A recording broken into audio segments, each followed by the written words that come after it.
So we're back in the UK, Wales are out, and it's all over. My thoughts on Qatar. It's very, very nice. I mean, they say you've got to come back while the World Cup is not on.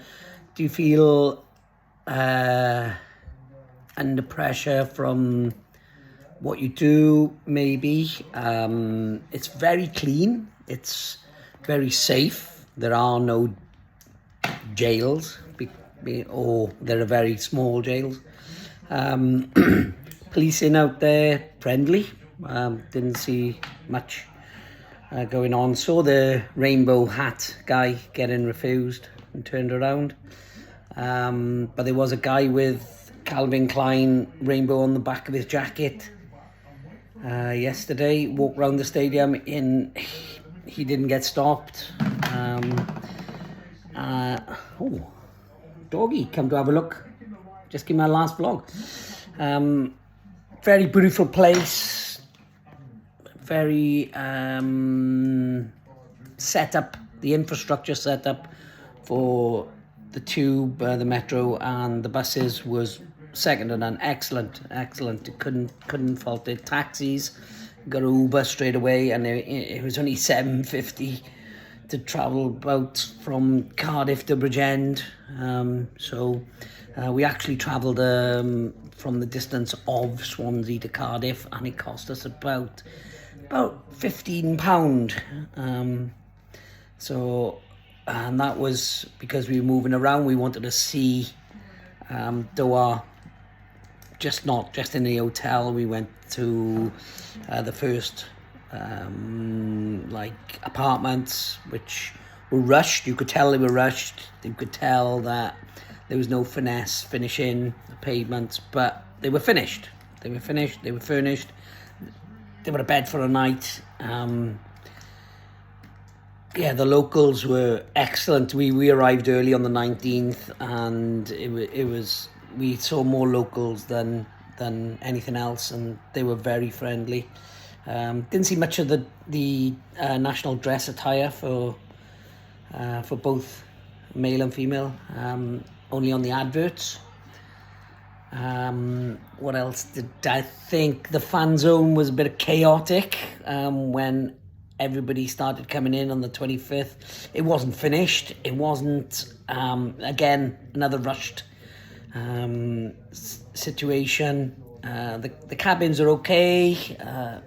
They are what they are. Another bed and shower, tea, coffee facilities.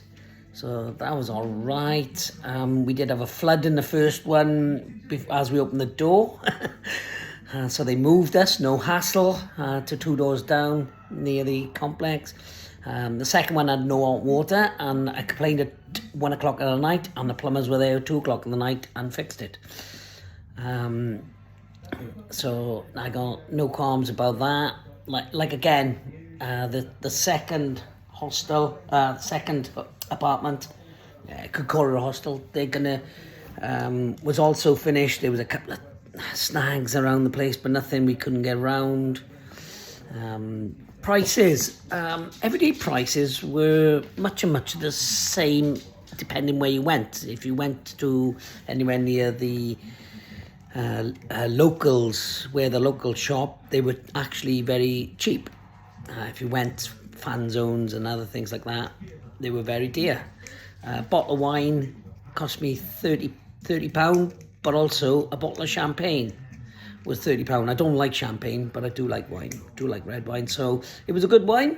So a couple of bottles, £10 a pint. I've heard of people paying £25 a pint, but we didn't pay that. The wonky sheep parties, pre and post, were absolutely fantastic. So pleasure to go to them. A bit chaotic first one, but there was lots of fans go into that one. We went to the pre-England one, and that was superb. Good bit of singing, good bit of laughter, and that was good. Tickets, chaos. That's all I can say. We would have gone to more games if we could have got tickets. It was every day there was a 40-minute queue and they say 40-minute. It looked like 2 hours, 40-minute for the queue for the tickets for the next day, and that's all you could buy from the ticket office. And a lot of them with a category 1, about 400, it was 800 Qatari Rials. So, you know, we wanted to sit either behind the goal or in the corner like we had. The sort of cheaper tickets are 500, and I think the ones behind the goal where we got on TV were about, well, they were less than £100. Like, I know that. So there was chaos with the tickets. You couldn't go on the app to buy them, and all of a sudden they were turning up. You go to buy them, and you couldn't get them. But our friends, Alan and David, they managed to get a couple of tickets for the day before we came home. And they went to a couple of games, so it was improving as it was going on, as it was. The fan zone, food was dear. No alcohol. They decided a couple of days before there was no alcohol in our fan zone, which okay. Owen don't drink, and I drink less and less all the time, so I don't need it. We went out and about quite a lot. The shopping malls are huge. The beaches are lush and clean.